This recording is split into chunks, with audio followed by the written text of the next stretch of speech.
So he said that if you institute my plan, it will be self-fulfilling and self-perpetuating for 300 years, maybe 1,000. Guess what that means? If 11 differences produces 300 years of disunity, that means that every time a new label we accept to define ourselves by is introduced, then now we have just added 27 years, 3 months, and 7 days of disunity to the cycle of our family.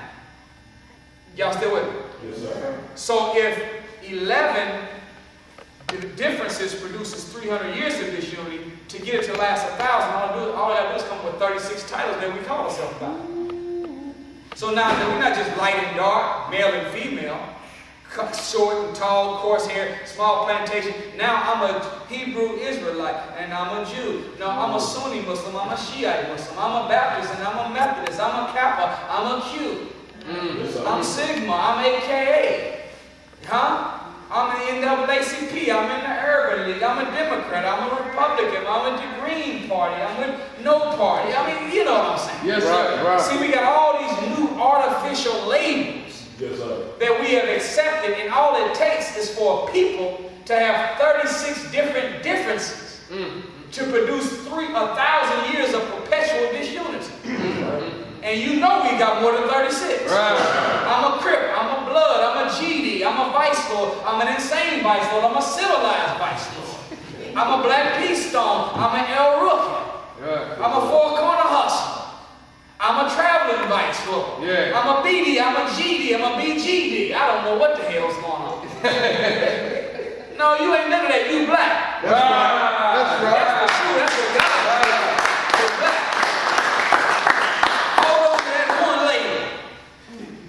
You black and you a child of God. Right. All the rest of that stuff can go to hell. Right. And if we get rid of all of the other stuff and we say, I'm black, you black, I'm a child of God, you a child of God, well, we are fractions by ourselves, but with a common denominator, 2 fractions can become a whole number. Right. So now we got common denominator, we are all God's children of the Most High God, and we all black, so let's just come together. Right. And break this curse once and for all. That's it. So that's how we do it. That's how we do it. And I'm not saying that you shouldn't take pride in whatever you call yourself. But it should be subordinate to what God made you. Beautiful. Right? I appreciate your commentary here today.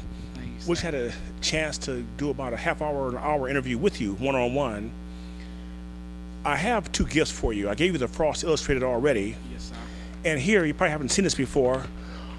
We put our Fort Wayne community together, and we're trying to create a Fort Wayne think tank and an Indiana black think tank, because there's enough ingenuity around the state here for us to pull ourselves out of this Willie Lynch mess. But, and these are the Indians here, and Fort Wayne, as always, never recognizes our history.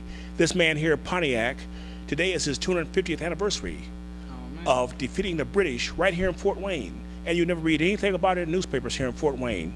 Yes, sir. But what I want to ask you about here real quick is, back to Willie Lynch here for a second. I've been pursuing the subject for quite a few years now. Our black intellectuals won't touch the subject of Willie Lynch nor the syndrome because they can't find a birth certificate. What do we say to people like that? Well, you know, first of all, I wanted to thank you for the 2 gifts that you gave me, and then and to tell you that on behalf of Minister Farrakhan and our nation, how much we appreciate your effort to continue to unite our people. The Honorable Minister Farrakhan said that our unity will solve 95% of our problems. That's a lot of problems gone just from our unity. And you know, for those that would like to say that Willie Lynch and his story is a myth, you know, in the law of the universe called karma, cause and effect, whatever the effect is, there has to be a cause that produced it. It's impossible for the effect of everything in that letter to be in existence if the cause of that, Willie Lynch, was not a real figure. So we are faced with the epidemic of those things that he said in that letter, that is science. It's high science. So you know, for whoever would say that, you know, we can't find the origin of us. They say it's easier to trace back the exact tree that a 2x4 came from in a wall than it is to find out what our original name was before we got kidnapped and brought to America.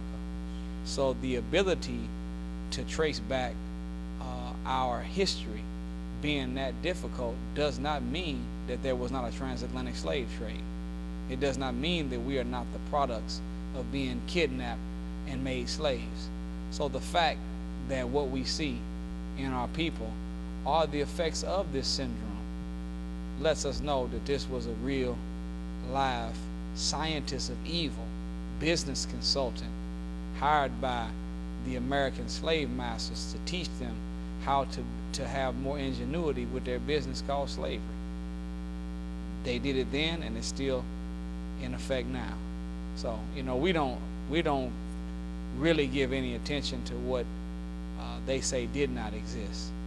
Do you know that there are some Jewish writers that claim that Jesus never existed? Never existed. He never has been on earth, period. Never. But we know off of his work and his word that he was in existence. So to dismiss Willie Lynch after they've dismissed Jesus, it's a small thing for them to do. Thank you very much. All right, thank you. All right, my brother. The mission of HackonomicsTV is to contribute to the Black consciousness movement going on across America, and to dismantle and destroy the Willie Lynch slave mentality and lessen the impact of historic white supremacy on our individual and group mindsets. Good night.